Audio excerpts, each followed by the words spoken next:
12 men carried a cannon up a cliff in the dark. Not a path, not a switchback trail cut into a hillside by centuries of use. A cliff, 357 feet of sheer sandstone that had served as the western wall of the most defensible natural fortress in North America for at least 500 years.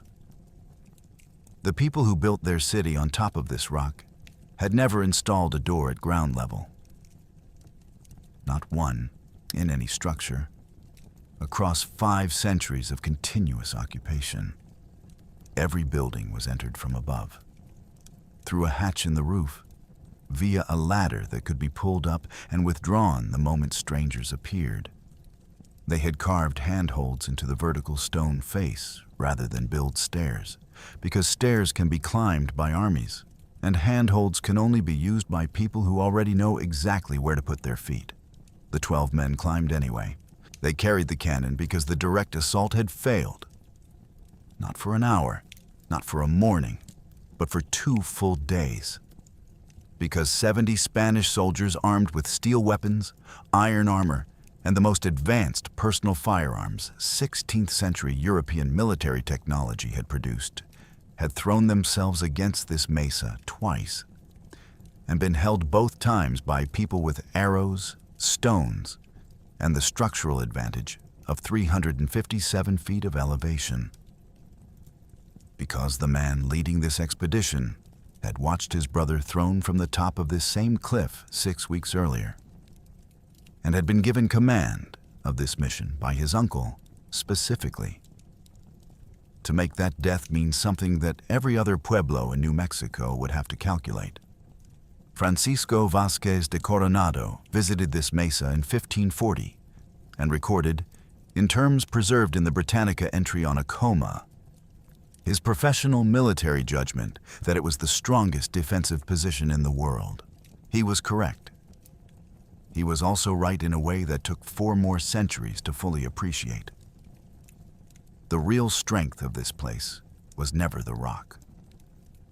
What happened over 3 January days in 1599 on a sandstone mesa 60 miles west of present-day Albuquerque has never fully entered the popular imagination of American history. It predates Jamestown by 8 years. It predates Plymouth by 21.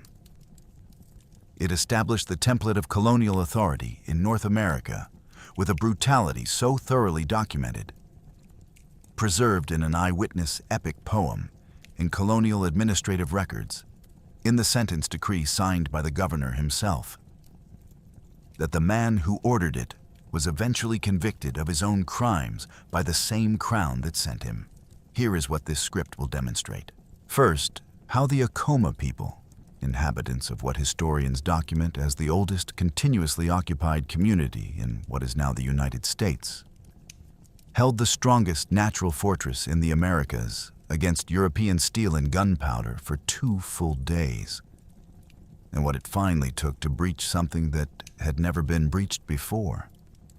Second, how a single documented instruction that Juan de Oñate gave his soldiers before the battle, preserved verbatim in the colonial administrative record, reveals more about the actual mechanics of colonial power than almost any other sentence that survives from this era.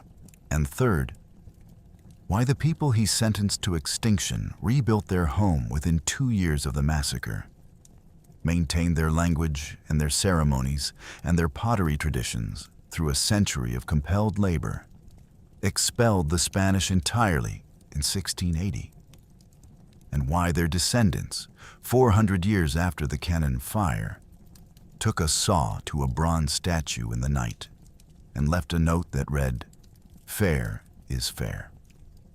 To understand what made all of this inevitable, we need to go back to 1588, and the moment an empire decided that losing one fleet meant it needed to conquer everything it hadn't yet touched.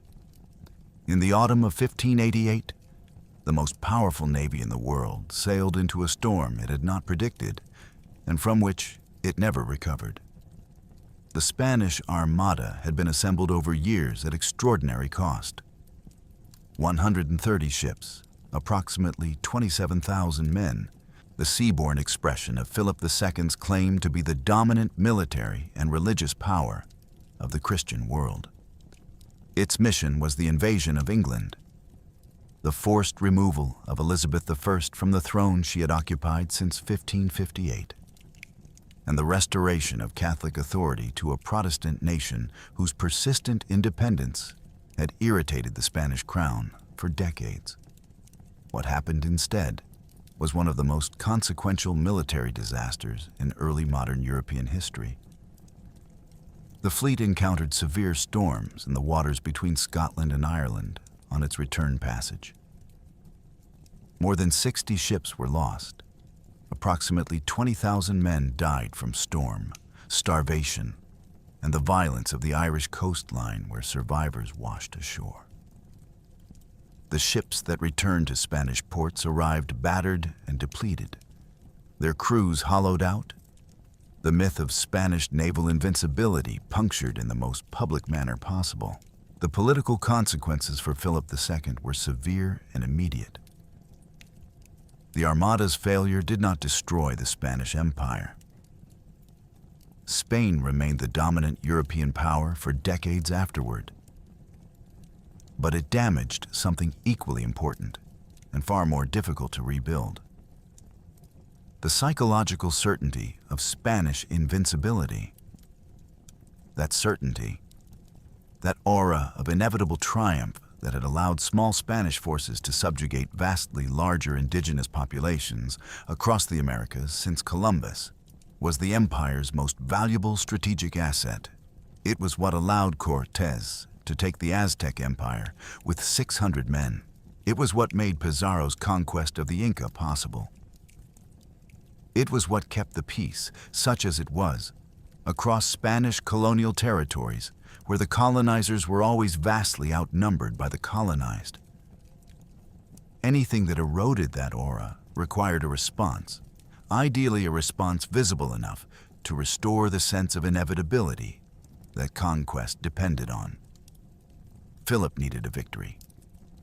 More specifically, he needed to demonstrate that the mechanism of Spanish conquest, the formula of expedition, legal declaration of sovereignty, military subjugation, extraction of resources, could still be executed in the vast territories north of Mexico that earlier expeditions had touched without fully claiming.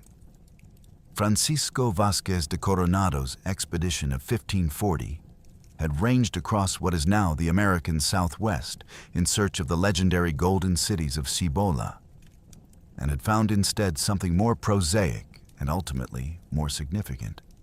Pueblos, hundreds of them, stone and adobe communities stretching along the Rio Grande and its tributaries across present-day New Mexico and Arizona.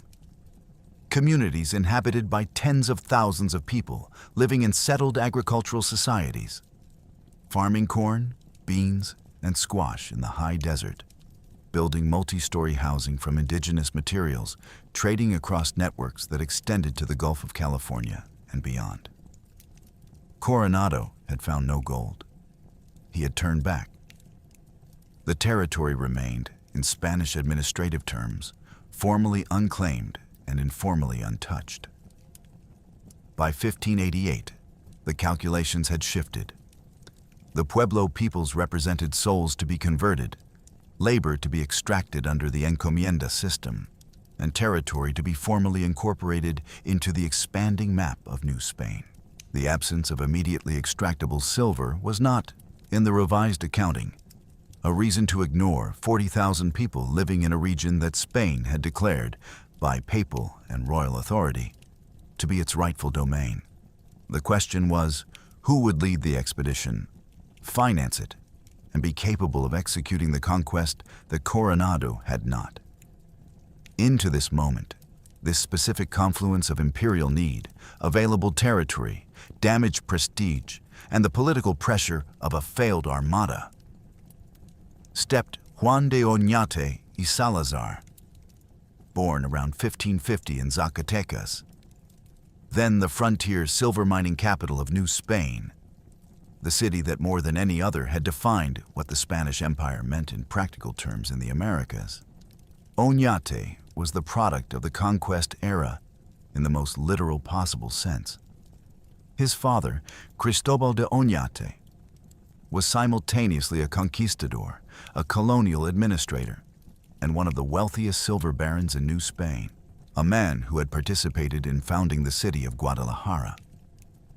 A man who descended, according to genealogical records of the period preserved in the Wikipedia Juan de Oñate article, from the noble house of Haro. His mother, Doña Catalina Salazar y de la Cadena, carried a lineage that included, on her maternal side, Jewish converts to Christianity who had served the Spanish royal court since the late 1300s. Conversos whose presence at the highest levels of Spanish power traced back before the expulsion of 1492. Juan grew up surrounded by the evidence of what the colonial system could produce for those who navigated it successfully. The silver mines of Zacatecas, the encomienda labor that extracted their wealth, the military campaigns against the Chichimec Indians along the northern frontier that protected that wealth and created the conditions for its expansion. In his 20s, he was already leading those campaigns, defending the mines, prospecting for new deposits, doing the violent frontier work that the colonial economy required of ambitious young men who wanted to advance within it. The marriage he made in approximately 1587 sealed everything that inheritance and military service had begun. Isabel de Tolosa Cortés de Moctezuma was the granddaughter of Hernán Cortés, the man who had destroyed the Aztec Empire, and the great-granddaughter of Moctezuma II, the last Aztec emperor that Cortés had imprisoned, manipulated, and supplanted. In Juan de Oñate's family tree, the entire narrative architecture of Spanish conquest in the Americas converged into a single bloodline. He was, in a precise genealogical sense, the biological product of what the conquest era had done to the indigenous world. His wife's grandfather had taken an empire. He intended to take a territory. On September 21st, 1595, Viceroy Luis de Velasco selected Oñate from a field of competing candidates and presented him with a royal contract from King Philip II to colonize what is now New Mexico. The titles were magnificent and carefully chosen: Governor, Captain General, and Adelantado of New Mexico. The mission was threefold. He would spread Roman Catholicism through new missions among the Pueblo peoples, the conversion of souls that gave the entire enterprise its official moral justification. He would search for mineral wealth, the silver deposits that everyone assumed must exist somewhere in the Northern Territory because they existed everywhere else in New Spain. And he would establish permanent Spanish sovereignty over the Pueblo nations, a population that the colonial administrative records of the period estimated at approximately 40,000 people in dozens of distinct communities. What he assembled for this purpose represents, by the standards of the era, an extraordinary logistical undertaking. More than 400 settlers, including 130 complete families, accompanied the expedition when it finally departed in early 1598. After administrative delays that stretched the preparation period across 3 years, 10 Franciscan missionaries, whose spiritual authority would provide the theological justification for everything that followed. 83 wagons and carts, 7,000 head of livestock, sheep, cattle, horses, mules, 3 cannons from the royal arsenal, a caravan stretching 4 miles across the Chihuahuan Desert, surviving the crossing of the Jornada del Muerto, the journey of the dead man, that waterless stretch that tested the physical and psychological limits of everyone in it. on the occasional benevolence of Pyro and Manso peoples who provided food and water to travelers who had not asked permission before crossing their territory. On April 30th, 1598, near present-day El Paso, Oñate performed the formal ceremony of possession that Spanish colonial law required before administrative governance could begin. He claimed all territories north of the Rio Grande for the Spanish Empire in the name of King Philip II. A Catholic Mass was celebrated. The requerimiento, the formal declaration of Spanish sovereignty, was read aloud in Spanish to people who did not speak Spanish, who had never consented to the arrangement being announced to them, and who had no mechanism for refusing it that Spanish law recognized as legitimate. From this moment, under the laws of the Crown that had dispatched him, every indigenous person living north of that river crossing was legally a subject of the Spanish Crown. Their homes were Spanish territory. Their refusal to accept Spanish authority was not an exercise of sovereignty over their own lands. Under the legal framework Oñate was invoking, it was treason against their new sovereign. This legal fiction, the unilateral, performative, entirely non-consensual declaration of sovereignty over people who had been living in these communities for centuries before Spain existed as a political entity, was not unique to Oñate. It was standard colonial procedure, established by precedent and endorsed by papal authority going back to the 15th century. What made it specifically dangerous in New Mexico was the arithmetic it created. Approximately 40,000 Pueblo people, 400 Spanish settlers, a ratio of 100 to 1 that Oñate understood with perfect clarity. He could not maintain colonial control through numerical superiority because he did not have it and would never have it. He would have to maintain it through something else. Contemporary historians of the period, drawing on the CNM Educational Archives analysis of the Oñate administration, use the term theatrical violence to describe what that something else was. The concept was not Oñate's invention. Spanish colonial administrators from Mexico to Peru had used variations of it. But Oñate's New Mexico deployment of it would become, thanks to the exceptional documentation that survives from his administration, its most fully documented North American case study. He moved north through a Rio Grande Valley that had not forgotten Coronado's violence 60 years earlier. The Pueblo peoples he encountered had long institutional memories and sophisticated communication networks. By the time his 4-mile caravan reached San Juan Pueblo in the summer of 1598 and established the headquarters of the new colony, the word had spread. The Spanish had come again, in numbers, with cannons and horses and missionaries. They were not exploring, they were settling. And 60 miles west of the river, on a sandstone mesa that had never been taken by any force the region had previously produced, a people were already calculating what to do about it. There is a word in the Carasan language, the language spoken by the Acoma people, that translates with difficulty as a place that always was. That word is Akoma itself. It does not hedge or qualify. It does not locate the community in a history that began at some particular moment and might end at another. It places the Akoma outside the category of things that can be terminated by external force, by administrative decree, by cannon fire and bondage, and the dispersal of survivors across a colonial system designed to dissolve communities into individual labor units.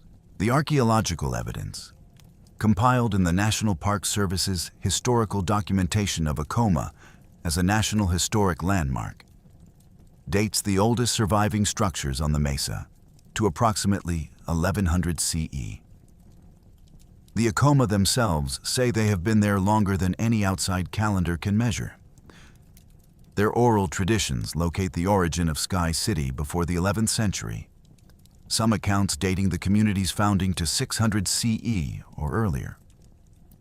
What the record establishes beyond dispute is that by the time Spanish explorers first made contact in 1540, this community had been building, farming, trading, and successfully defending itself from this specific rock for at minimum 4 to 5 centuries.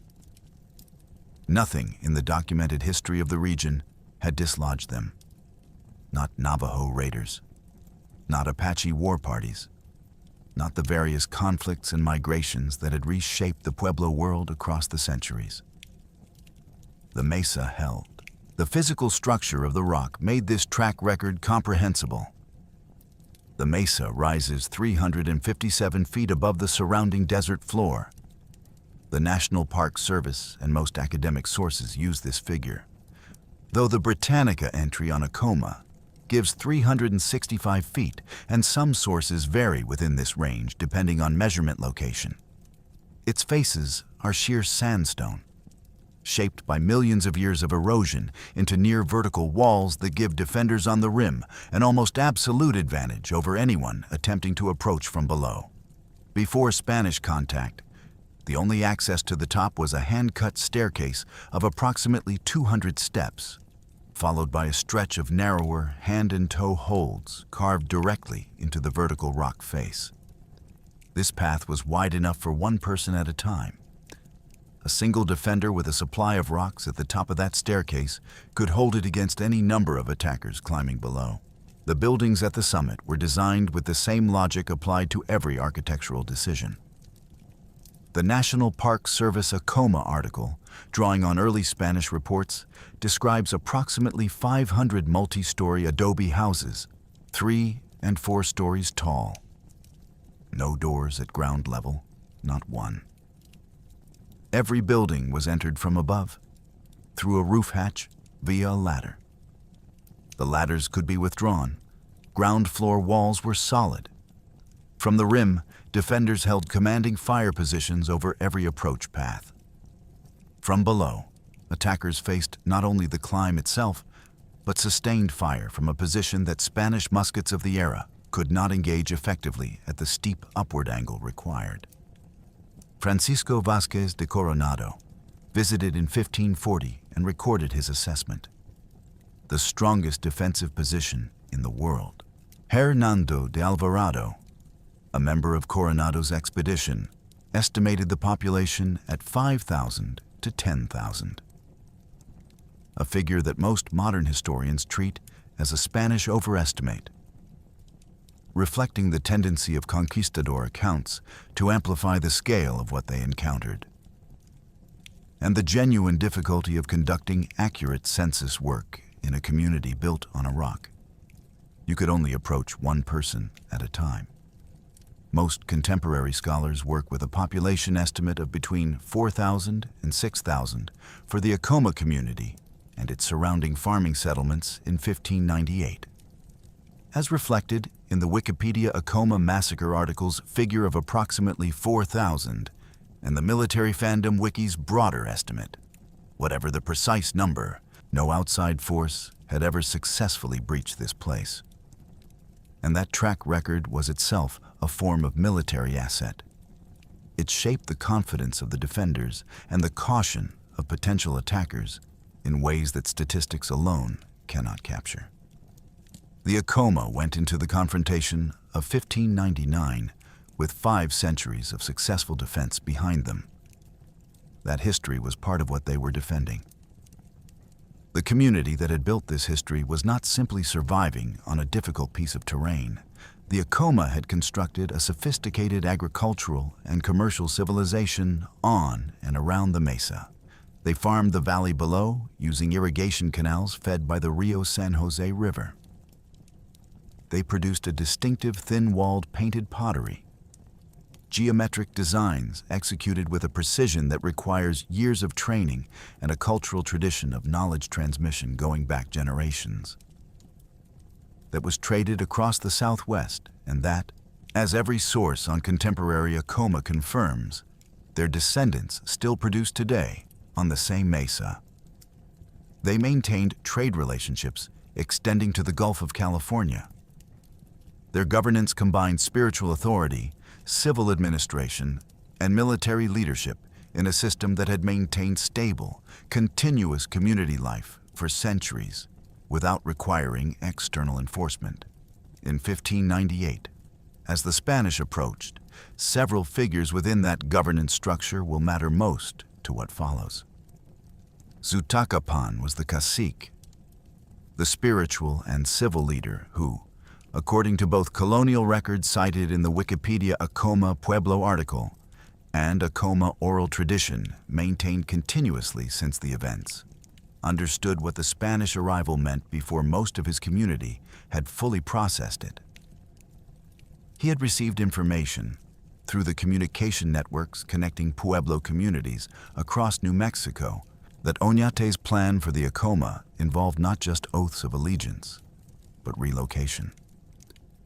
Moving the entire community from their mesa to a valley village where they would live under direct Spanish supervision, labor under the encomienda system, and abandon their religious practices in exchange for compulsory Catholicism. Zutacapan understood this as a program of dissolution. He began organizing military resistance. He was not without opposition within his own community, and the nature of that opposition is documented in a way that adds genuine tragic complexity to what follows.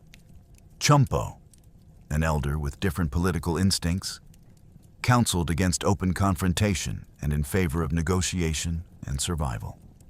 His argument was partly pragmatic.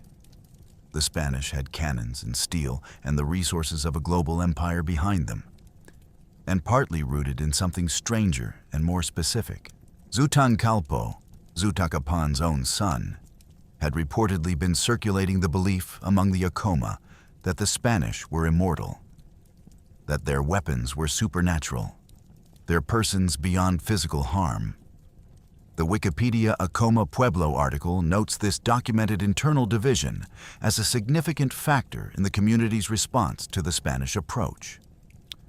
Whether this belief was sincere fear or political calculation designed to prevent a resistance that Zutancalpo considered suicidal, its effect was to divide the leadership at exactly the moment unity was most necessary. When Oñate visited in October 1598 and conducted the formal oath of allegiance ceremony, the Acoma complied. They gave the outward signs of submission. They spoke the words that were asked of them. And then, according to accounts preserved in the CNM Educational Archive, some of them attempted to lure Oñate into a kiva, where armed warriors had been positioned for an ambush.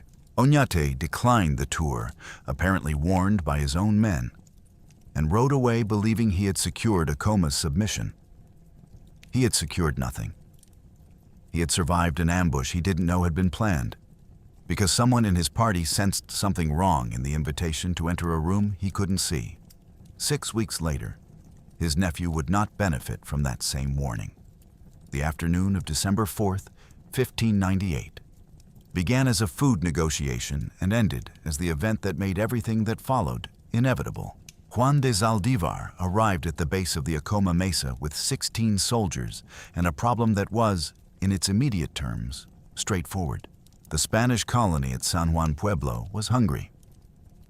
The expedition had entered New Mexico expecting an abundant land, capable of sustaining 400 settlers, and had found a high desert that tested every assumption the colonists had brought from New Spain. The summer growing season had ended. The stores that the Pueblo communities along the Rio Grande had accumulated, corn, beans, squash, dried meat, all of it carefully calculated against the months until the next harvest, represented the margin between survival and starvation for everyone in the region. Oñate's soldiers had been moving through the Pueblo world collecting provisions since their arrival, with a combination of trade offers and implied threats that occupied different points on the spectrum between negotiation and coercion, depending on which side of the exchange you were on. The whereinyourstate.com account of the massacre, which draws on multiple historical sources, notes the specific winter context with precision. Juan de Zaldivar arrived at Acoma on December 4th with 16 hungry soldiers who wanted corn and blankets to help the Spanish colonists survive the New Mexico winter. The Acoma people said no, knowing they needed every bit of their stored food for their own families until spring. At this point, the historical record fractures into two irreconcilable accounts. And this fracture is not peripheral to the story. It is the story. The question of what actually happened when Zaldivar's men reached the top of the mesa is the question that determines whether what followed was punishment for treacherous murder or systematic state violence against a community that defended itself against robbery and assault. Both of these characterizations are represented in the historical literature, and the script must present both. The Spanish version, preserved primarily in Villagra's Historia de la Nueva Mexico and in the testimony of the survivors who escaped, states that after some initial exchange, Acoma warriors extended an apparently friendly invitation, led Zaldivar and a group of his men on a tour of the pueblo, and then attacked without warning. In this account, the violence was ambush, treachery against guests. Zaldivar and 12 of his soldiers were killed. Their bodies were thrown from the rim of the mesa, 357 feet, to land among the soldiers who had remained below. 5 survivors escaped by jumping, an act that the physics of a 357-foot drop suggests should not have been survivable, and that speaks to the desperation of the men who attempted it, and fled across the desert to raise the alarm. The Acoma account, preserved in oral tradition, maintained continuously across 4 centuries, and reflected in the modern historical consensus documented by the sourced New Mexico outlet, the CNM Educational Archive, and the Tony Hillerman Portal Academic Resource, tells a fundamentally different story. In this version, Zaldivar's men did not wait for an invitation to tour the pueblo. They began seizing food by force. They broke into homes. The sourced New Mexico article, covering the historical debate about the event, states that the modern historical consensus includes documentation that the soldiers sexually assaulted Acoma women. In this account, the Acoma did not ambush guests. They defended themselves against an attack that was already in progress, led by armed men who understood that their weapons and their affiliation with the Spanish crown made them effectively above the consequences that would normally follow robbery and assault. The CNM Educational Archive, which draws on the Hammond and Ray primary document compilation and multiple secondary historical sources, notes carefully that accounts of the December 4th events differ significantly, and that modern historians and anthropologists have recognized the capacity of language to tilt the balance of power in how these events are described. The Wikipedia Acoma Massacre article reflects the current scholarly position that most accounts include the Spaniards forcefully taking Acoma food and blankets before the violence began, placing the initial provocation squarely in the Spanish column. The event is remembered in Spanish sources as treachery and in Acoma oral tradition as self-defense. It was almost certainly both, depending on which set of prior facts you accept as established. What is not disputed by any source consulted in the research for this script is the outcome. Juan de Zaldivar was dead. 11 or 12 of his soldiers were dead. Sources vary on the precise number. 5 survivors were alive and fleeing. They split into 3 groups, one heading to warn the colonists at San Juan, one to alert the Franciscan missions scattered along the Rio Grande, one to find Governor Oñate, who was traveling west across the desert in search of a Pacific route, his progress blocked by heavy winter snowfall. Oñate received the news somewhere in the high desert.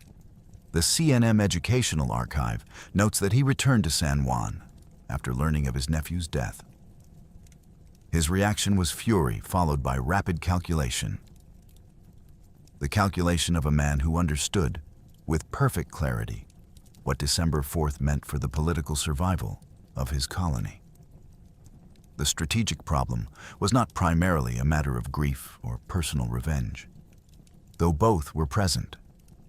It was existential, and it was arithmetic. 400 Spanish settlers lived among 40,000 Pueblo people. The entire colonial enterprise rested on the Pueblo nations, believing that challenging Spanish authority would produce consequences too terrible to be worth calculating. If the Acoma's December 4th resistance, about whatever its precise provocation, went unpunished or was punished inadequately, that belief would dissolve. Not just at Acoma. The communication networks that connected every pueblo in New Mexico would carry the information within days. Every community would know that Spanish soldiers had died at Acoma and that nothing catastrophic had followed. The calculations would shift. Oñate understood this before he left Mexico. It was why he had insisted on bringing cannons through the Jornada del Muerto. He returned to San Juan and called his council of war. He already knew what he was going to order. He needed his friars to tell him God approved. The council of war convened at San Juan Pueblo in late December 1598. Oñate's senior officers were present. So were Fray Alonso Martinez and the other Franciscan missionaries whose spiritual authority provided the colonial enterprise with its official theological foundation, and whose blessing gave the governor's planned response the sanction of the church. The question put to the friars was formal and specific. Was a war of no quarter, a war conducted without mercy, without the standard protections that the laws of war extended even to enemy combatants, permissible under church teaching against the Acoma people. The legal framework for a positive answer already existed in Spanish colonial law, and the EBSCO Research Starter's entry on the Battle of Acoma explains it clearly. When Oñate had conducted the April 30th ceremony of possession and subsequently administered oaths of allegiance at each pueblo he visited, he had, under the legal codes of Philip II's empire, converted every pueblo person into a vassal of the Spanish crown. Vassals who took up arms against the crown were not enemies in war. They were traitors. And treason under Spanish law carried penalties that went substantially beyond what the laws of war applied to foreign adversaries meeting in legitimate conflict. The friars deliberated and delivered their verdict. The war was just. The Acoma had violated their oath of allegiance. They had committed murder against royal officers. The full weight of Spanish punitive authority could be brought to bear without theological limit. Both the Wikipedia Acoma Massacre article and the EBSCO entry confirm this verdict and its legal basis. The church had blessed the campaign before it began. This consultation mattered for reasons beyond spiritual reassurance. Oñate needed the just war declaration, not because he was uncertain about what he intended to do, but because the same legal system that was about to authorize extreme violence could, and eventually would, prosecute him for it. A governor who conducted a war of near extermination without documented ecclesiastical sanction was more vulnerable to subsequent charges than a governor who had secured formal theological approval before departing. He was constructing his legal defense before the battle began, a calculation visible in retrospect, given that the defense ultimately proved insufficient against 30 charges of excessive cruelty, but reasonable as a precaution in the moment. He then issued his orders to Vicente de Zaldivar, his surviving nephew, his brother officer, and the brother of the man who had been killed at Acoma in December.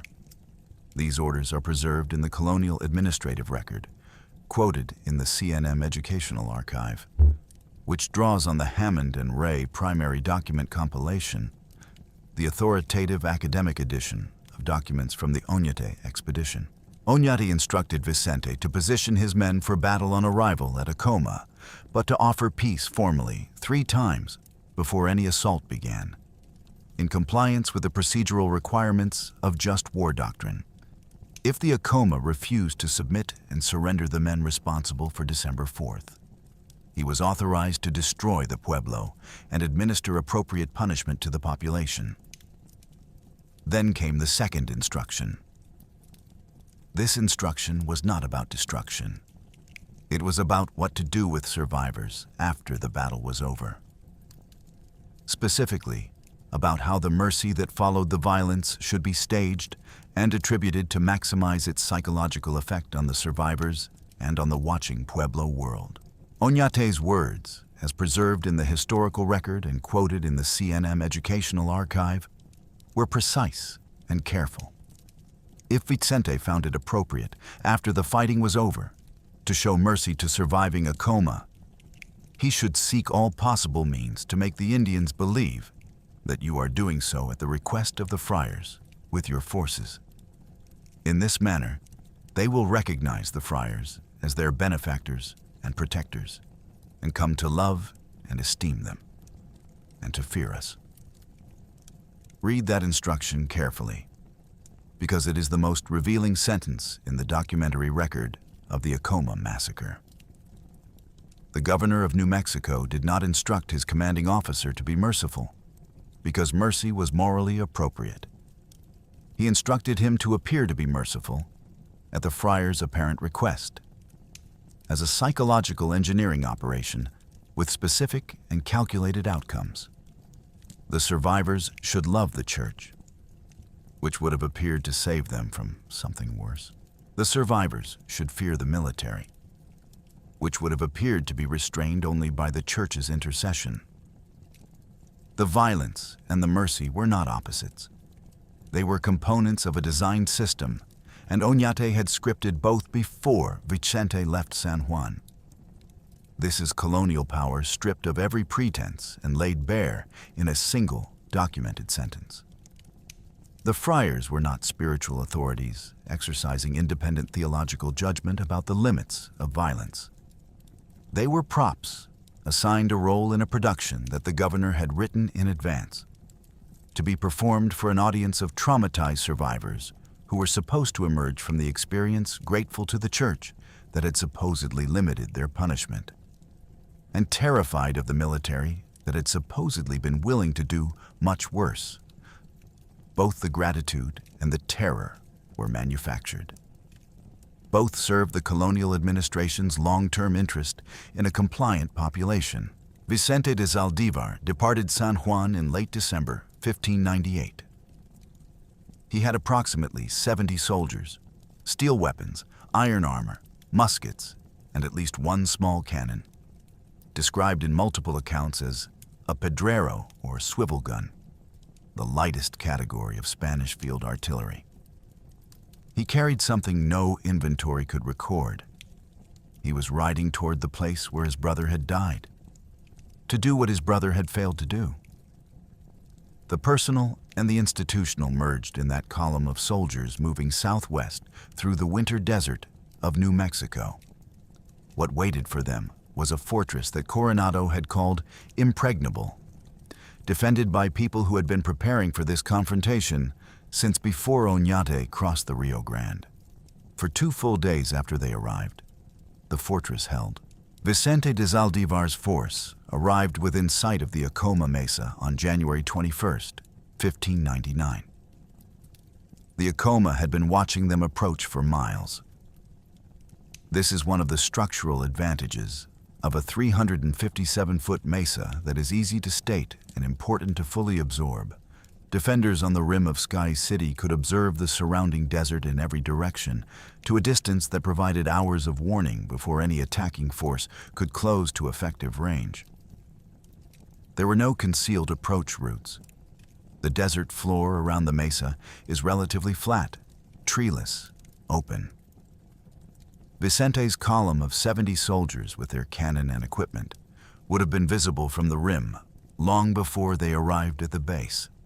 By the time the Spanish came within arrow range, the Acoma warriors had been in their positions for some time. The barrage began while the Spanish were still at distance. Rocks, arrows, whatever could be propelled with enough force and trajectory to reach the men below. Complying precisely with the instructions Oñate had given him, Oñate halted his force and offered the Acoma the opportunity to submit. He announced his demands formally. He asked them to lay down their weapons. He requested the surrender of the warriors responsible for December 4th. He made this offer 3 times, as Spanish just war doctrine required. And the Wikipedia Acoma Massacre article confirms this procedural sequence. The Acoma refused each time. From their position on the rim of a mesa that had never been taken, with 357 feet of elevation beneath their feet and generations of successful defense behind them, refusal was not irrationality. It was the strategic calculation of people who had every reason to believe that this position was impregnable. The assault began on the morning of January 22nd. The tactical problem confronting the Spanish was not a failure of courage or firepower. It was geometry, as stark and implacable as the mathematics of the mesa itself. The primary access path, the hand-cut staircase of approximately 200 steps, followed by the narrower hand-and-toe holds, was wide enough for one person at a time. An attacking force using it was entirely exposed for the duration of the climb.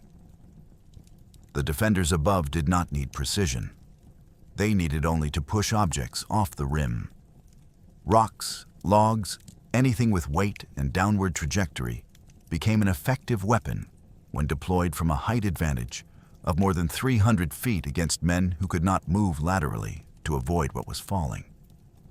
The Spanish cannon, which would have been devastating against a conventional horizontal fortification, could not be elevated at a steep enough angle to bring fire to bear on the rim from below. The muskets lost accuracy at the upward angle required. The technological advantages that had defined Spanish military dominance across the Americas met a geography they were not designed to overcome. For the entire first day of the assault, the Spanish made no meaningful progress.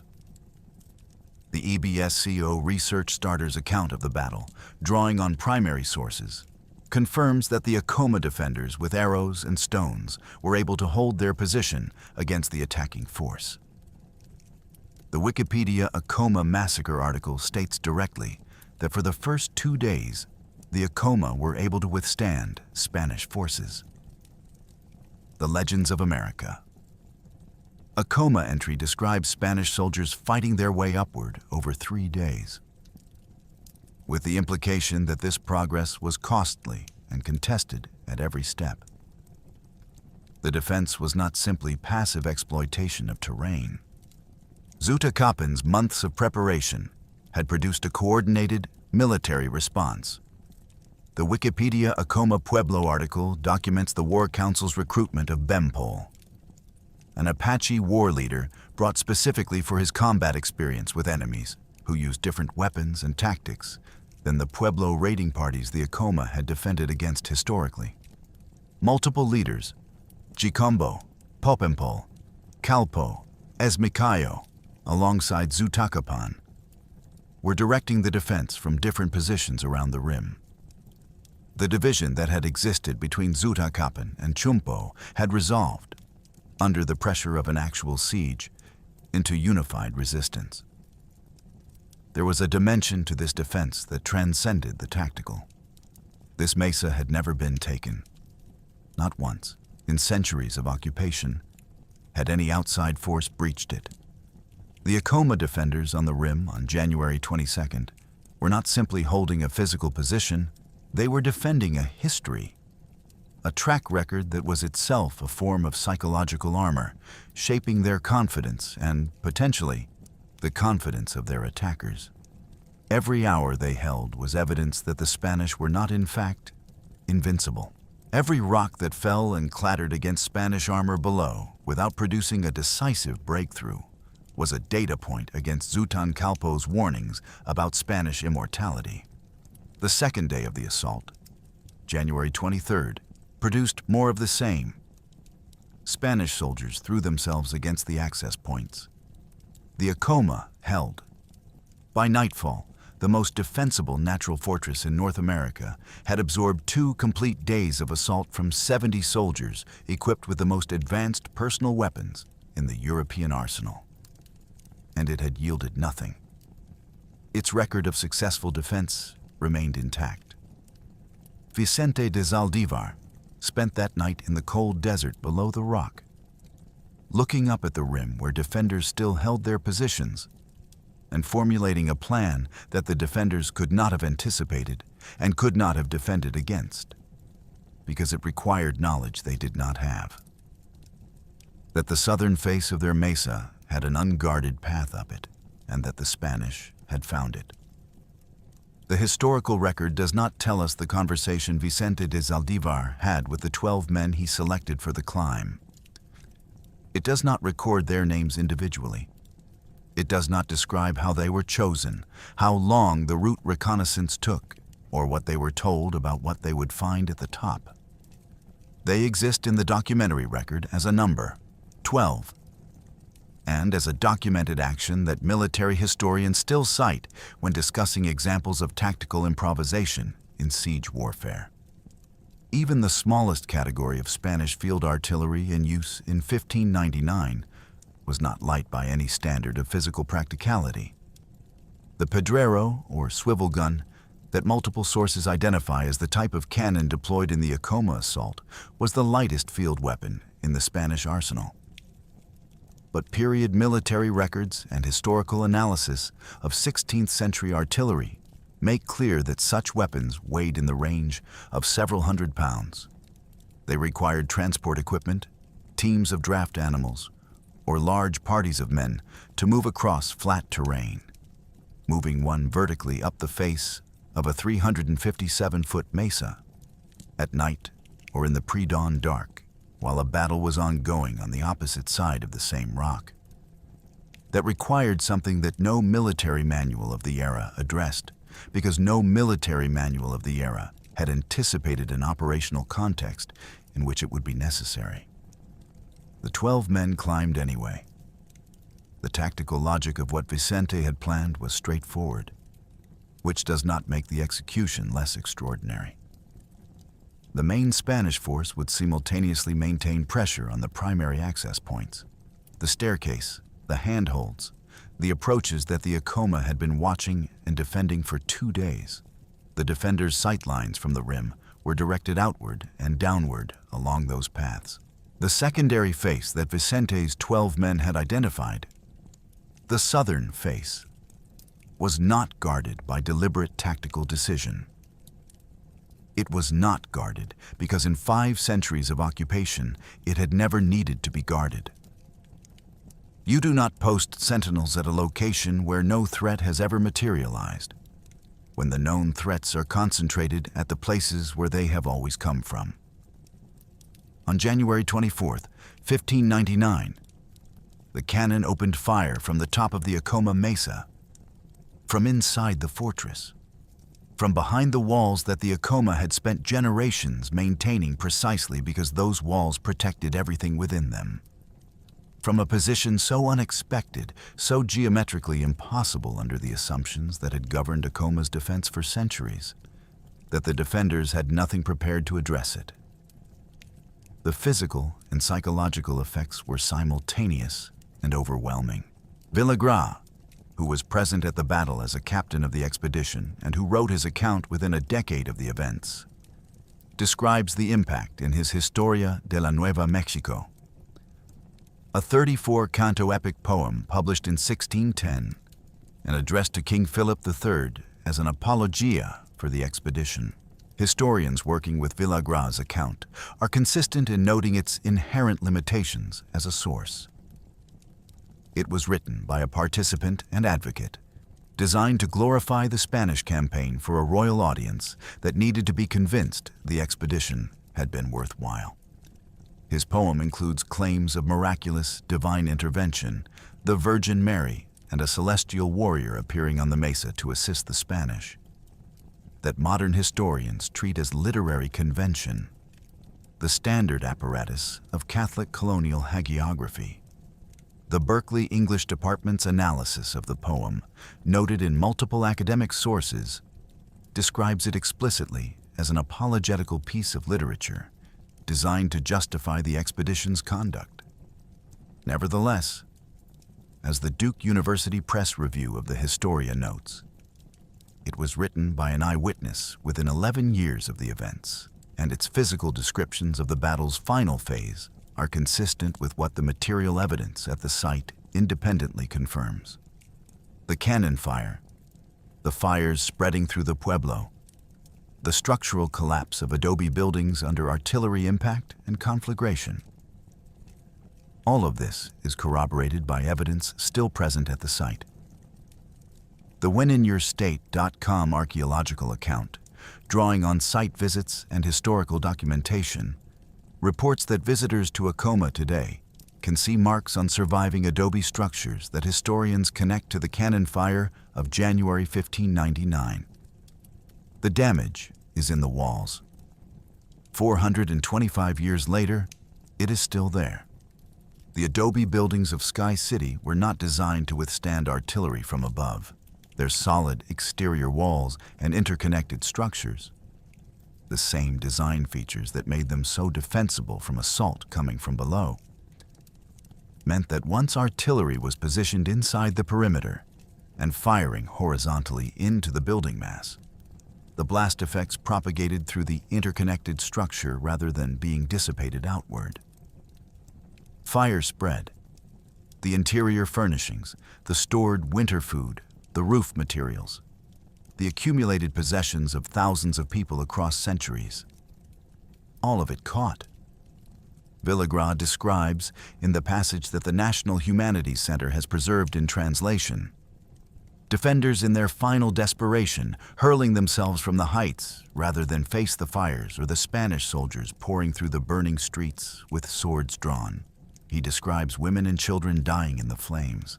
Historians flag these specific narrative details with appropriate caution given his purpose, but they are consistent with the physical realities of what the assault produced. The defenders fought as long as they could. The 500 years of successful defense that had made Sky City the benchmark for military impregnability in the region ended on the afternoon of January 24th, 1599. In the smoke of a fire that the defenders had never prepared for, because the threat that produced it had never before existed. 12 men had carried a cannon to a place it had never been. The fortress fell not to a frontal assault, not to a siege that starved it out, not to a force that outnumbered its defenders. It fell because someone identified an unguarded path and solved the problem from above rather than from below. When the fighting ended, historians estimate between 800 and 1,000 Acoma people were dead. The Wikipedia Acoma Massacre article's figure of approximately 500 men and 300 women and children yields approximately 800 total. The EBSCO Research Starters account states more than 800. The Wikipedia Acoma Pueblo article notes that this represented approximately 20% of the Pueblo's total population. These are estimates, drawn from colonial records and subsequent historical analysis. The precise number cannot be established from surviving documentation, and some sources give higher figures while the scholarly consensus centers on the 800 to 1,000 range. Approximately 500 survivors were gathered, bound, and marched east across the winter desert toward a place called Santo Domingo Pueblo, where Juan de Oñate had a trial waiting for them. Oñate did not execute his 507 prisoners at the site of the massacre. This is, when you understand the full architecture of what he had planned, the most revealing fact about what happened next. He did not simply kill the survivors or leave them in the desert. He marched them to Santo Domingo Pueblo and subjected them to a formal legal proceeding. A trial that lasted 3 days, conducted with appointed defense counsel, sworn testimony, petitions and counter-petitions, and the complete procedural apparatus of Spanish colonial justice applied to the survivors of a battle that the colonial legal system had itself authorized. Captain Alonso Gomez Montesinos was appointed to represent the defendants. The CNM Educational Archive, drawing on the Hammond and Ray primary document compilation, describes him as performing his role with genuine effort. He petitioned for the release of prisoners who had not been present at Acoma on December 4th, and who therefore bore no individual responsibility for the killing of Juan de Zaldivar's party. He argued, with procedural precision, that collective punishment for an action in which not all defendants had participated violated the standards of the legal system conducting the proceedings. He identified individuals who should not have been in the dock. Several Spanish colonists added their voices to the call for leniency. Even within Oñate's own colonial community, even among the people who had the most to gain materially from the Acoma's subjugation and the cheapening of their labor, there were voices saying that what the governor was about to decree was excessive. Oñate issued his sentence on February 12, 1599. It is one of the most thoroughly documented acts of colonial judicial brutality in the history of North America. Preserved in the primary source compilation that Hammond and Ray assembled and confirmed across multiple independent secondary sources, including the Wikipedia Acoma Massacre article, the EBSCO Research Starters account, the CNM Educational Archive, and the National Library of Medicine's Native Voices timeline. All men over the age of 25 were sentenced to have one foot amputated and to serve 20 years of personal servitude. 24 individuals received this sentence. All men between the ages of 12 and 25, and all women over the age of 12 were sentenced to 20 years of forced labor. Children under 12 were divided between Fray Alonso Martinez and Vicente de Zaldivar, to be raised within church institutions and colonial households, absorbed into the systems that would, by definition, sever their connection to the community they had been born into. The elderly, men and women deemed too old for productive labor, were given to the Querechos, the Plains Apache, as slaves, not as employees under any arrangement that included rights or recourse. As property, transferred without their consent to a nomadic group with no cultural or linguistic connection to Acoma and no obligation of any kind to the individuals transferred. 2 Hopi men who had been visiting Acoma at the time of the battle received a sentence of a different kind. They had not been participants in the December 4th conflict.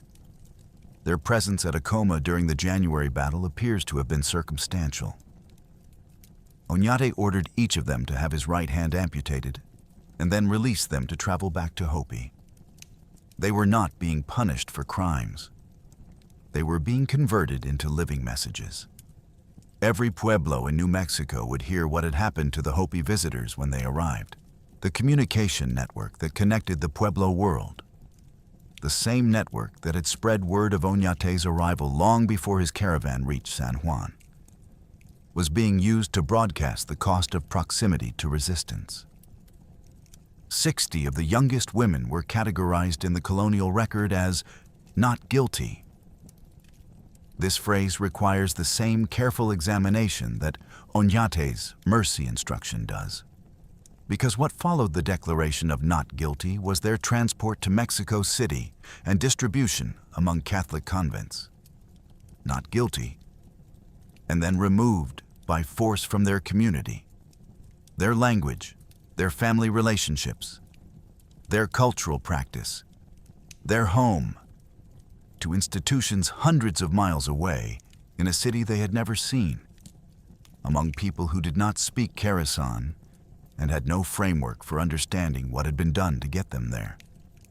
The colonial record preserves only the category and the destination.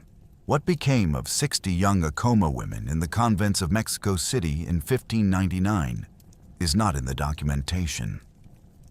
The question of whether the amputation sentence was carried out exactly as decreed is one that the script must address directly, because it is a genuine scholarly controversy documented in multiple sources. The Wikipedia Acoma Massacre article and the Wikipedia Juan de Oñate article both preserve the debate.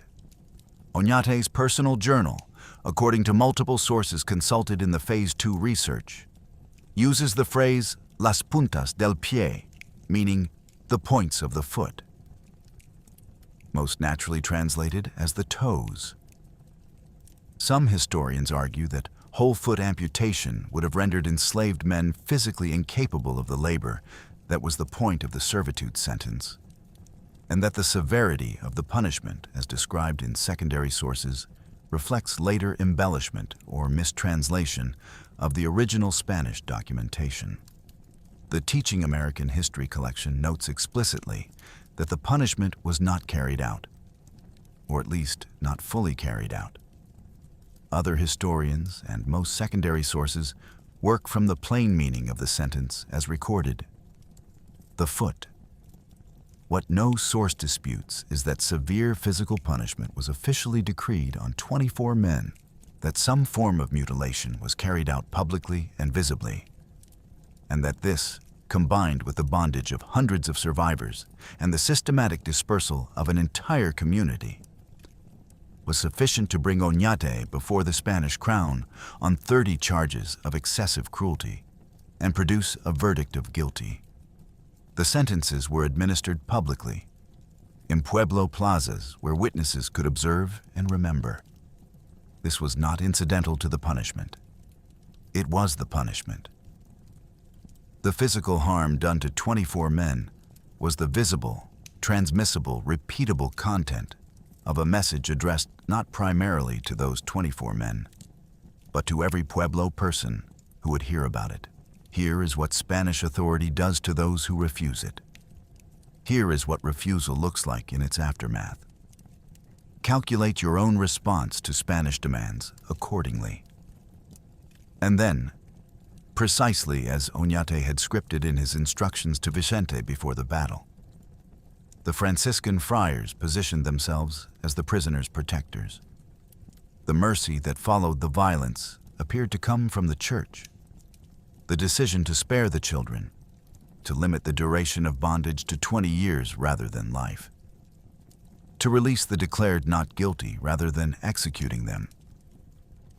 All of this appeared in the staging that Oñate had designed to be the product of Franciscan intercession. The survivors were supposed to emerge from this experience grateful to the missionaries who had seemingly intervened on their behalf, and terrified of the military that had seemingly been restrained by those missionaries from something even worse. Both the gratitude and the terror were manufactured. Both served the colonial administration's interest in a permanently subjugated population that processed its subjugation as a debt owed to the church. The friars received credit for mercy they had not exercised. The governor, who had scripted the entire production from beginning to end, received neither credit nor official blame for it. The Akoma who survived the trial were dispersed across the Spanish colonial system, families separated, children in colonial institutions, young women in Mexican convents, elderly in Apache captivity.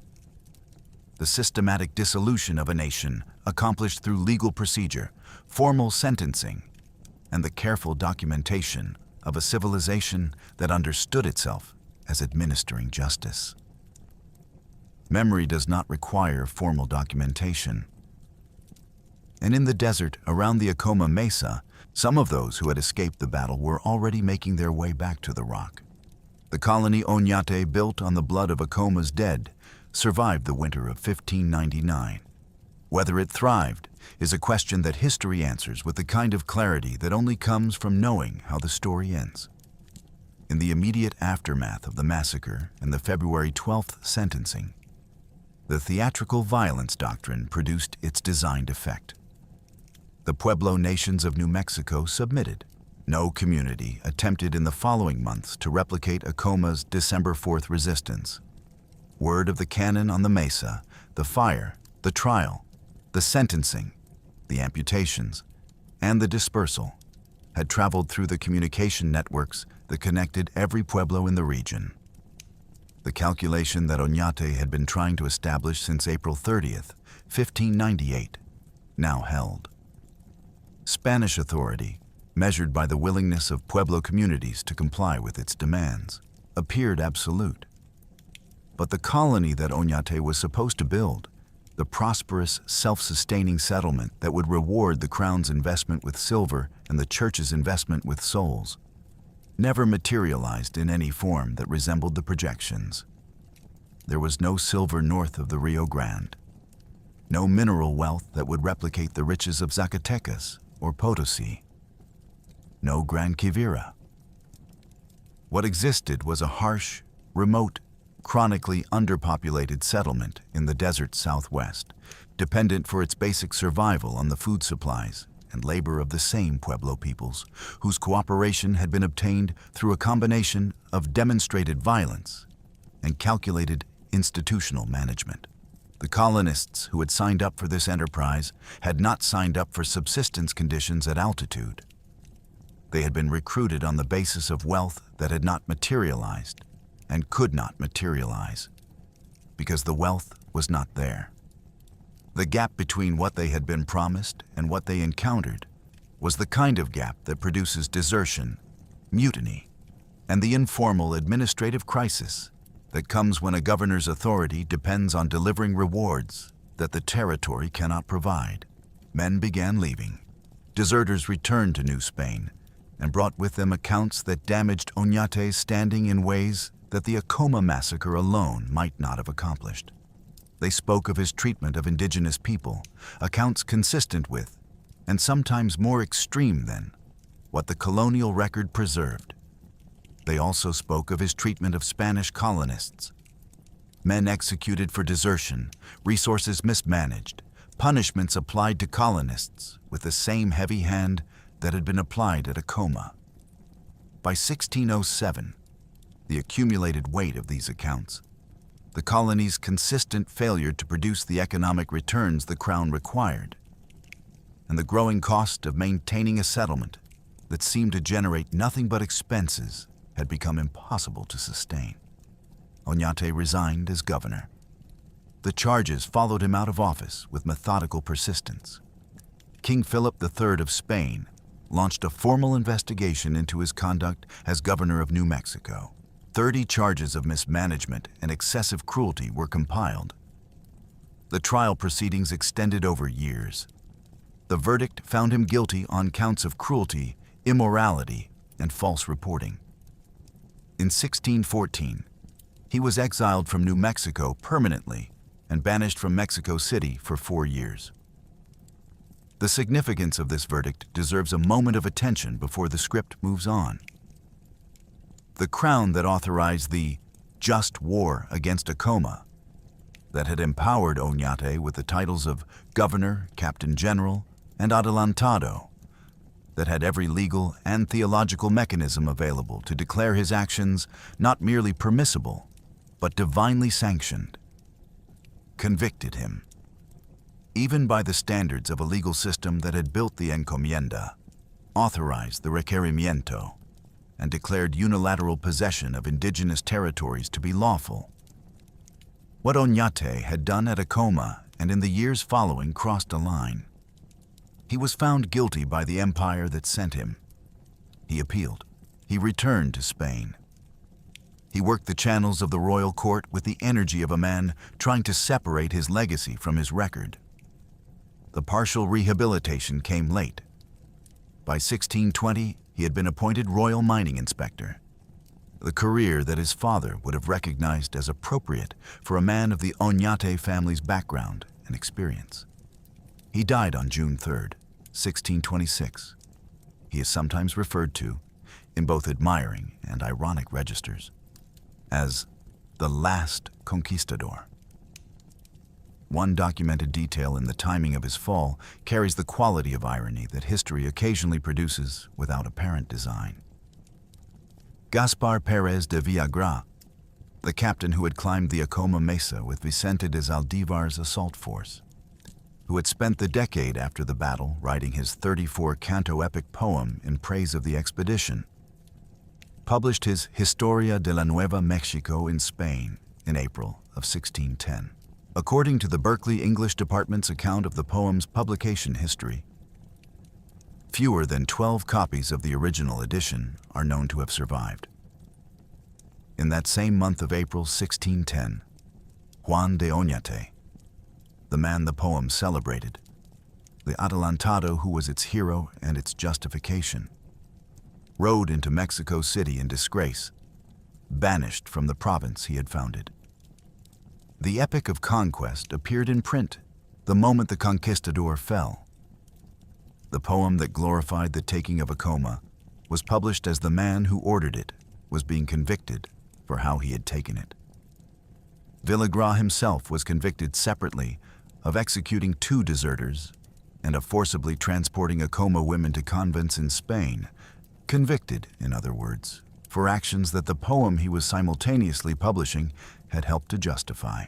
Meanwhile, 60 miles west of Albuquerque, in the desert approaches to a sandstone mesa, the people that Oñate had sentenced to extinction had been building for 9 years, while Juan de Oñate was still governor of New Mexico, still riding between pueblos, asserting an authority that was eroding under the weight of his own mismanagement and the colony's economic failure. Spanish soldiers and administrators patrolling the region around Akoma reported something that the colonial project had not prepared for encountering so soon. People on the mesa, building. The Wikipedia Acoma Massacre article documents this with the directness the fact warrants. Several Akoma people escaped capture by the Spanish in 1599, and by 1601 had rebuilt their pueblo. The Legends of America Acoma account confirms the timeline.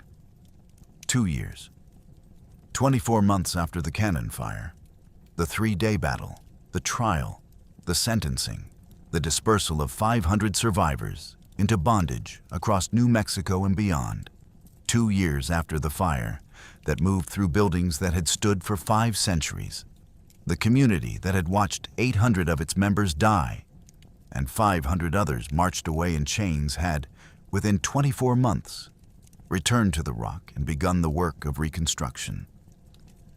This fact is the most important single element in the entire Acoma story.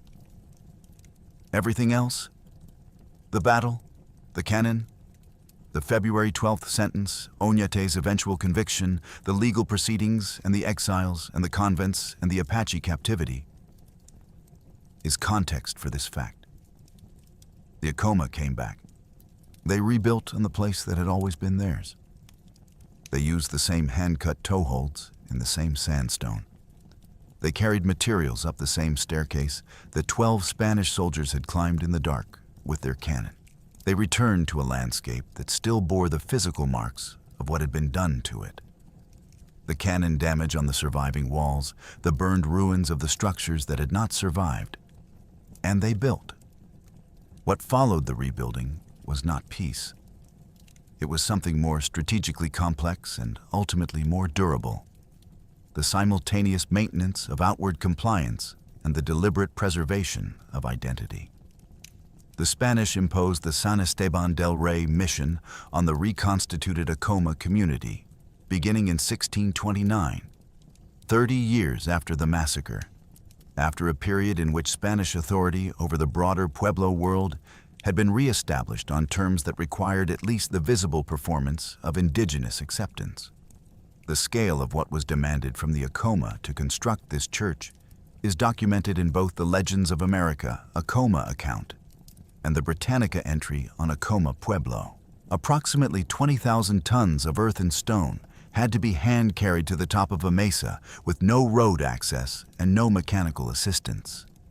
Ponderosa pine beams, some 30 feet long, as the Legends of America account documents, were transported from Mount Taylor and the surrounding mountains, a distance of 30 to 40 miles across the high desert. Acoma oral tradition, preserved in the Legends of America account, holds that these beams were not permitted to touch the ground during their entire journey from the forest to the mesa top. The dirt that fills the churchyard cemetery, the ground in which Akoma dead would subsequently be interred under Christian ceremony, was carried up the mesa in bags on the backs of people who had been building on this rock for centuries and were now building under compulsion and under the theological authority of the same church that had blessed the killing of 800 of their ancestors, a monument to a faith that had been imposed on them through violence. The church was completed in 1640. It is the oldest surviving European church in New Mexico. It still stands on the mesa. The Acoma maintain it. They use it for the Feast of San Esteban on September 2nd and for Christmas Eve Mass. They built it under compulsion, and they have decided over the 4 centuries since, on their own terms, what relationship to have with what they built. While they built the church, they kept the kivas. This is the fact that the colonial administration never fully understood or successfully suppressed. And it is the fact that matters most for understanding how the Acoma survived what was done to them in 1599. Beneath the performance of Catholicism, beneath the baptisms and the masses and the mission church rising above the adobe houses on the mesa, the Acoma maintained their own ceremonial life. The kivas, the underground ceremonial chambers that are central to Pueblo religious practice, were not abandoned. The dances were not stopped.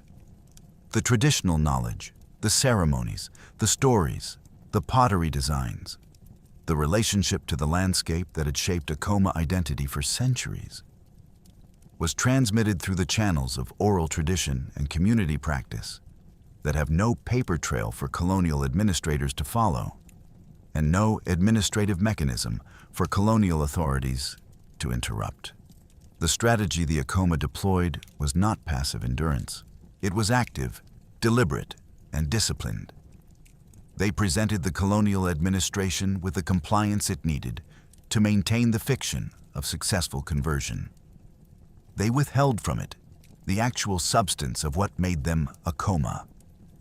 The two things coexisted on the same mesa, sometimes in the same individual lives, for the entire period of Spanish colonial administration. In 1680, this strategy's long-term logic finally produced its designed outcome. The Pueblo Revolt of 1680 was the most successful indigenous uprising against European colonizers in North American history. By the measure that matters most, it achieved its primary objective. Led by Pope of San Juan Pueblo, one of the 47 Pueblo medicine men arrested and publicly whipped by Spanish authorities in 1675 on charges of practicing sorcery. It was the product of 81 years of accumulated grievance rooted, as the Pueblo Revolt Wikipedia article explicitly states, in events stretching back to the Acoma Massacre and in the memory of Spanish cruelty that the massacre had established as foundational to Spanish colonial practice. The revolt killed approximately 400 Spanish colonists and expelled the remaining 2,000 settlers entirely from New Mexico. The Pueblo nations self-governed for 12 years. When Diego de Vargas led the Spanish reconquest beginning in 1692, the terms of Spanish presence in New Mexico were permanently and fundamentally different from what they had been under Oñate. The encomienda system was substantially curtailed. The aggressive forced conversion and religious suppression of the earlier colonial period was moderated. The Pueblo peoples had demonstrated, conclusively and with force, that they were capable of expelling the Spanish. And that demonstration permanently altered the power calculus of every subsequent negotiation between the two communities. The Acoma today are approximately 6,000 enrolled tribal citizens of the Pueblo of Acoma, a federally recognized sovereign nation covering nearly 600 square miles in western New Mexico. Fewer than 50 people live year-round on the mesa. Most of the community lives in surrounding reservation villages. But Sky City is continuously occupied, as it has been for at minimum 9 centuries. The thin-walled painted pottery is still made by hand on the same mesa where it was being made in 1598. The San Esteban del Rey mission is still standing. The kivas are still there. The strongest thing about Acoma was never the rock. In 1998, New Mexico prepared to celebrate the 400th anniversary of Juan de Oñate's arrival in the territory that his expedition had established as a Spanish colony. There were festivals across the state, official commemorations. In Alcalde, a small community in the Rio Grande Valley north of Española, a 12-foot bronze equestrian statue of the conquistador stood on its pedestal. Oñate, mounted on his Andalusian horse, cast in permanent metal, placed in the landscape of the province he had founded. The province whose founding had required the death of 800 people on a sandstone mesa 60 miles west of the Rio Grande, on or around December 29, 1997. The dates vary slightly in different accounts, but all place the event in the weeks immediately before the official anniversary celebrations. Someone with an electric saw removed the statue's right foot. They left a note. 3 words. Fair is fair. The choice of the right foot was not arbitrary.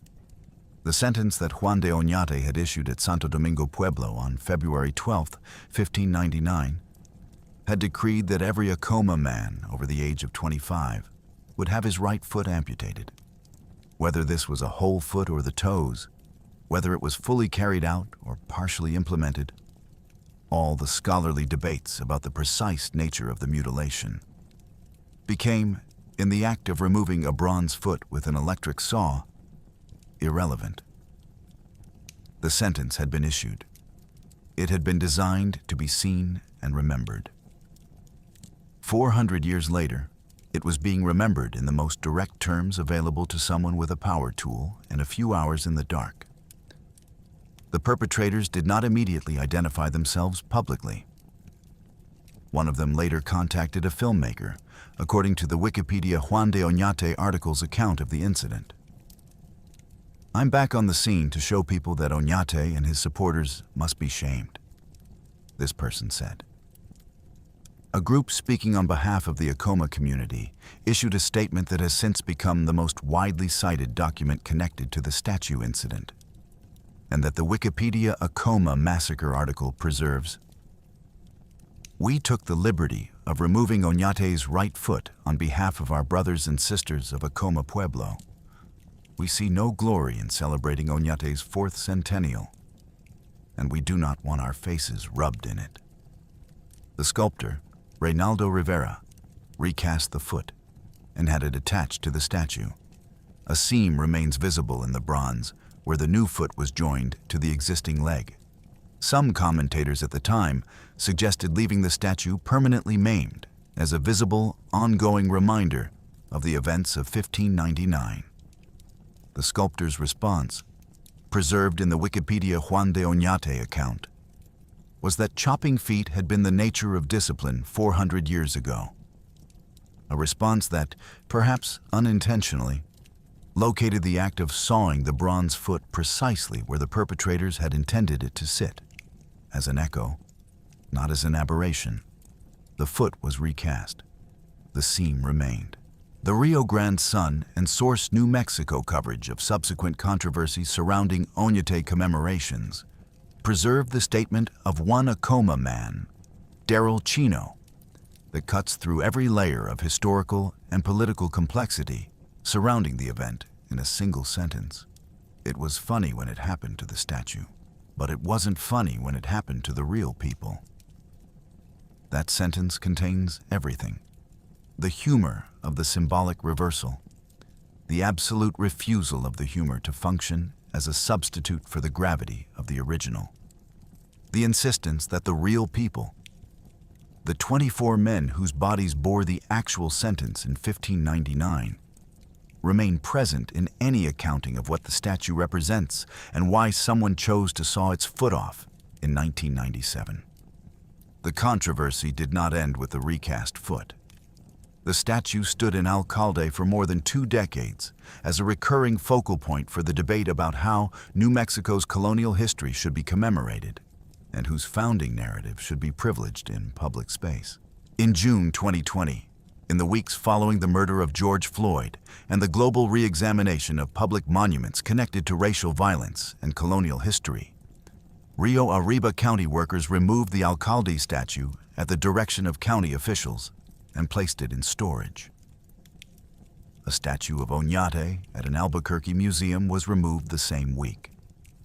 The Source New Mexico outlet documented that in September 2023, an attempt to reinstall a statue in Española on the grounds of the county annex building resulted in a shooting in which at least 1 person was injured.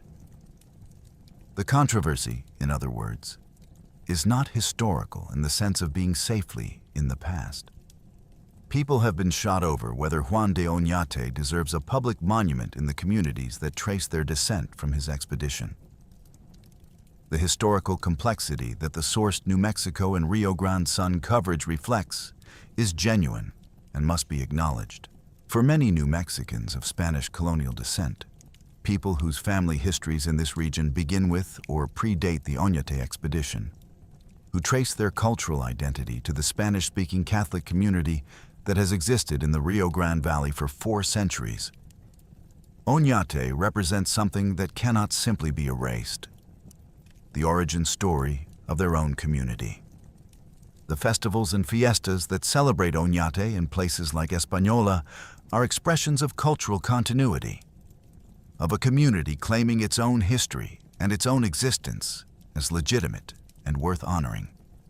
For the Akoma and other Pueblo peoples, that same history begins with the massacre of 800 people, the sentencing of 500 survivors to bondage and physical mutilation, and the systematic decades-long program of cultural destruction and compelled labor that followed. These 2 things are both true. They cannot be resolved by changing a festival's program or removing a statue, because the events that produced them are documented and not in dispute. What is disputed, what is actively, violently disputed in the 21st century, is how much weight history's verdict should carry in the present, and who has the standing to make that determination. The former deputy director of the Museum of Indian Arts and Culture, Matthew Martinez, a tribal member of Okai-Owingeh, addressed the historical revisionism that sometimes appears in these debates directly in an interview quoted in the Rio Grande Sun. It's not a victim narrative. It's history. It's historical fact. The seam in the statue's foot is an accurate metaphor for how the historical record works in communities where the wound has not closed. You can document what happened. You can restore what was destroyed. You can reconstruct from surviving sources the sequence of events that led from December 4th, 1598, to February 12th, 1599, to the dispersal of 500 survivors across the colonial system. The seam remains. The evidence of the break is in the material itself. Military historians who write about the Battle of Akoma tend to begin with the cannon, the tactical ingenuity, the flanking maneuver around the unguarded southern face, the technological asymmetry that resolved in hours what 2 days of conventional assault had failed to resolve. These are legitimate observations, and they reward careful analysis. But the most consequential lessons from January 1599 are not primarily tactical, and the tactical lessons are not the ones that extend most directly into the present. The first lesson is about fixed defensive advantage and its inherent limitations. The Akoma held the most defensible natural position in North America, a judgment not of retrospective analysis, but of contemporary professional assessment, delivered by Coronado in 1540 after examining it in his capacity as an experienced military commander.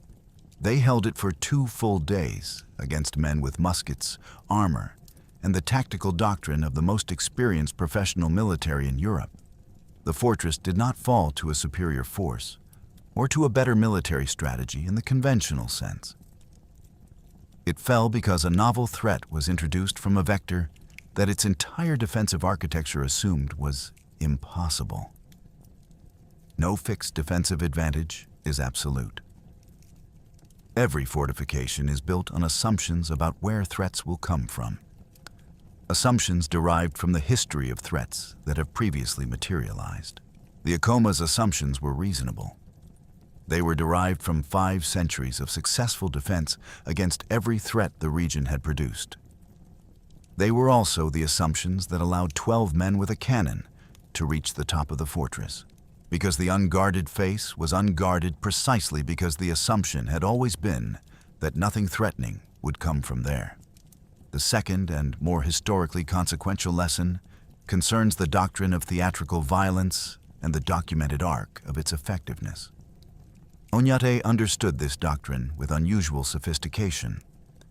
His pre-battle instruction to Vicente about staging the post-battle mercy through the friars demonstrates a governor who grasped not just the violence of colonial control, but its psychology, who understood that what mattered was not simply what was done, but how what was done was interpreted by the people it was done to and the people who witnessed it. The violence was designed. The mercy was designed. The attribution of the mercy to the church was designed. It was, as the CNM Educational Archives language puts it, theatrical. A performance calibrated for a specific audience to produce a specific psychological outcome. It worked. For 81 years, it worked. The Pueblo nations submitted. The missions were built. The encomienda labor was extracted. The colonial administration functioned at the level of visible compliance across a territory where the colonizers were outnumbered 100 to 1. And then, in 1680, it produced the Pueblo Revolt, the most successful indigenous uprising against European colonizers in North American history. The Pueblo Revolt Wikipedia article connects the accumulated memory of the Acoma Massacre explicitly to the conditions that made 1680 possible. 81 years of compressed grievance, rooted in the memory of what Spanish authority had done at Akoma, and reinforced by 8 decades of encomienda labor, religious suppression, and the arrest and public whipping of medicine men, reached its limit in a coordinated uprising that the Spanish had not predicted and could not prevent. 400 Spanish colonists died. 2,000 were expelled from New Mexico entirely. Theatrical violence, as a long-term strategy for controlling a population too large to physically coerce, carries within it the conditions of the resistance it attempts to prevent. The punishment at Akoma was visible enough to create the fear Oñate designed it to create. It was also documented well enough and remembered clearly enough across 8 decades to create the rage that produced 1680. The third lesson is embedded in Oñate's documented words and concerns, what the Just War Declaration and the formal trial were actually designed to do. The legal apparatus of the Acoma Massacre, the theological consultation, the oath of vassalage that converted the Akoma into traitors, the appointed defense counsel, the 3-day trial, was not justice. It was legal cover for the perpetrators. Oñate needed these legal frameworks because the same system that was about to authorize extreme violence could, and eventually did, prosecute him for how he conducted it. He was ultimately convicted on 30 charges. The legal armor was imperfect, but the construction of legal cover before and around colonial violence, the conversion of self-defense into treason, the formal trial of survivors, the theological declaration of just war, is documented, explicit, and recognizable as a pattern that extends well beyond 16th century New Mexico. The fourth lesson concerns cultural survival as a strategic response to overwhelming force. The Acoma's decision to maintain outward compliance while preserving inward identity, to build the church while keeping the kivas, to learn Spanish administrative vocabulary while maintaining Karasan, to perform Catholicism while transmitting traditional ceremony through channels the colonial administration could not monitor, proved more durable than continued armed resistance would have been. They are still there. The colonial administration that subjected them is not, in the form that Oñate designed. The pottery that was being made on the mesa in 1598 is still being made on the same mesa by the descendants of the same families. The fifth lesson is methodological, and it concerns the production of historical knowledge from biased primary sources. Almost everything we know about the tactical details of the Battle of Acoma comes from Villagra's Historia de la Nueva Mexico, written by a participant and advocate, designed for a royal audience that needed to be persuaded the expedition had been worthwhile, including miraculous elements that modern historians treat as literary convention. Even this source, with all its inherent limitations, documented enough brutality to produce Oñate's conviction on 30 charges of excessive cruelty. When the most favorable account available of an event, the one written by a participant who had every reason to present it in the best possible light, is sufficient to get the responsible party convicted. The underlying events were extreme by any available standard. The sixth lesson is about what 4 centuries of ongoing contestation reveal about the nature of historical memory. The Acoma Massacre occurred in 1599. Statues of the man who ordered it were being removed from public squares in 2020.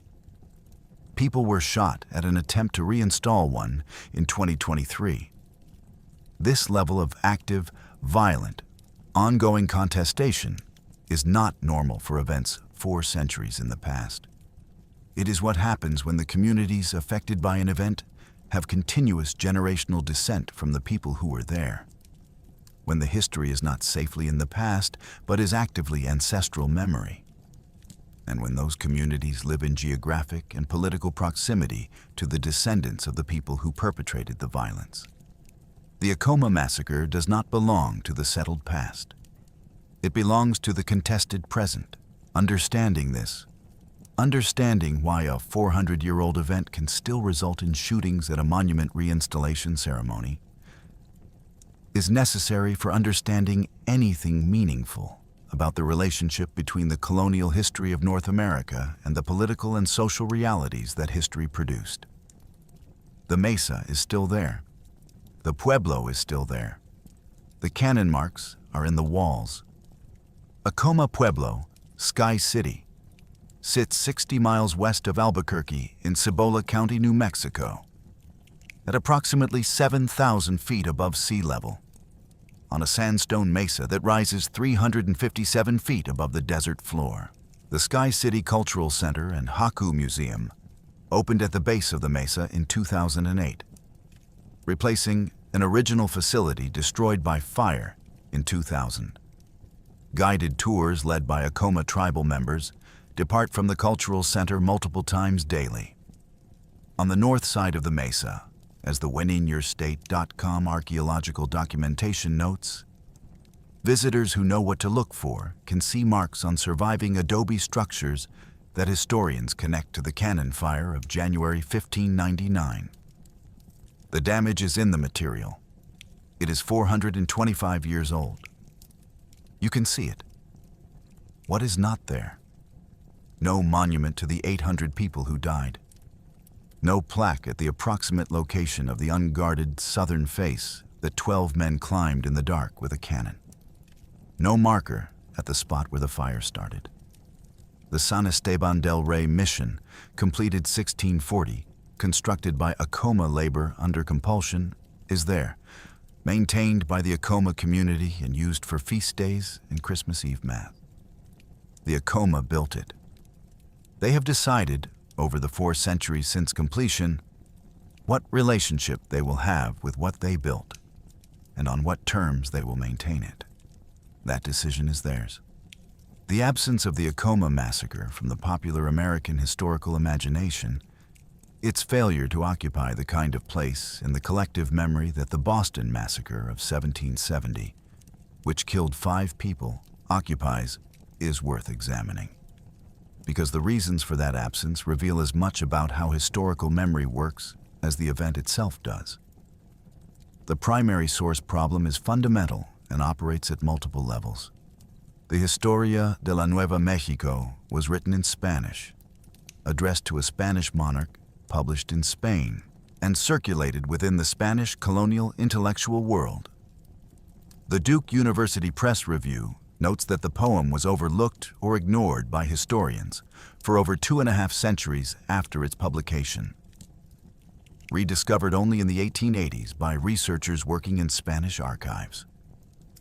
Anglo-American historical scholarship, which dominated the production of American history from the founding of the United States through most of the 20th century, worked primarily from English language sources and privileged the English colonial tradition, Jamestown, Plymouth, the Massachusetts Bay Colony, as the origin narrative of what became the United States.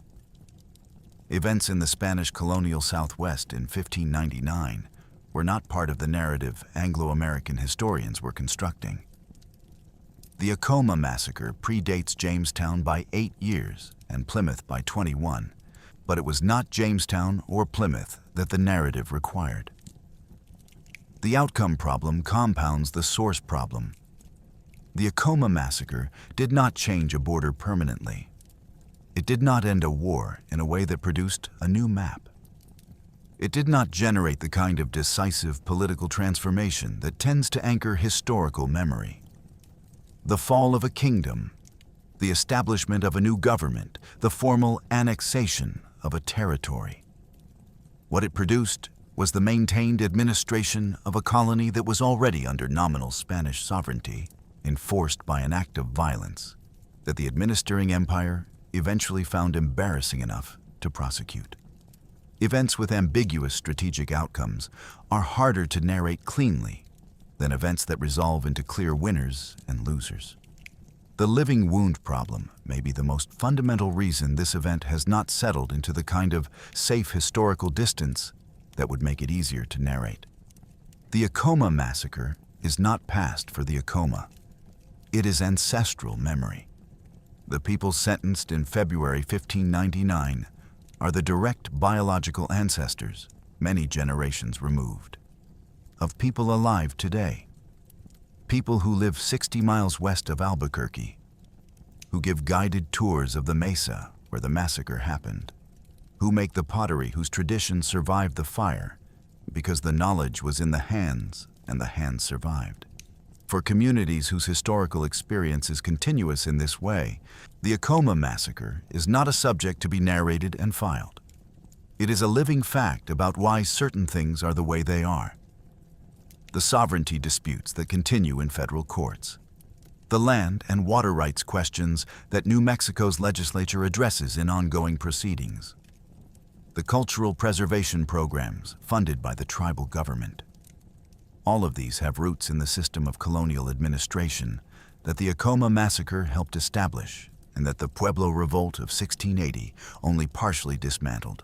Understanding the Acoma Massacre means understanding the founding architecture of colonialism in North America at the moment when that architecture was still being built, when the blueprints were visible in the governor's instructions and the theological consultations and the legal frameworks invoked to convert self-defense into treason.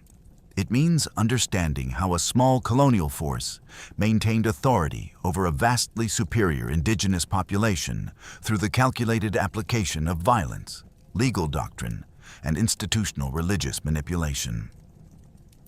It means understanding how that system eventually failed. Not immediately, not cleanly, but definitively enough that its own architects were convicted by the crown that authorized them. And it means understanding what survival looks like when the goal is not the defeat of an overwhelming force in pitched battle, but the preservation, through any available means, of everything that makes survival worth the effort. The mesa is 60 miles west of Albuquerque. The cultural center is open. The tours are led by Acoma tribal members. The church is still there. The kivas are still there. The pottery is still being made. The oldest continuously occupied community in what is now the United States has been occupied continuously. Through the battle and the fire and the trial and the bondage and the mission and the revolt and the reconquest and the 4 centuries that followed. 357 feet of sandstone. The oldest continuously inhabited community in what is now the United States. A mesa that Francisco Vázquez de Coronado called the strongest defensive position in the world in 1540. A judgment that proved accurate for 5 centuries, and then for 2 full days in January 1599, before it fell on the 3rd day, when 12 men solved the problem from above rather than from below. The complete account runs from the autumn of 1588, when an empire lost its fleet and decided the answer was to take everything it hadn't yet touched, to the December night in 1997, when someone with an electric saw removed the right foot from a bronze statue and left a note in 3 words. The accounting is documented and independently verifiable. Approximately 800 Acoma people died in the 3-day assault and its immediate aftermath. Historians place the figure between 800 and 1,000, drawing on colonial records and subsequent analysis. With the Wikipedia Acoma Massacre article's breakdown of approximately 500 men and 300 women and children representing the most widely cited estimate. 507 survivors were tried at Santo Domingo Pueblo on February 12, 1599. 24 men were sentenced to mutilation.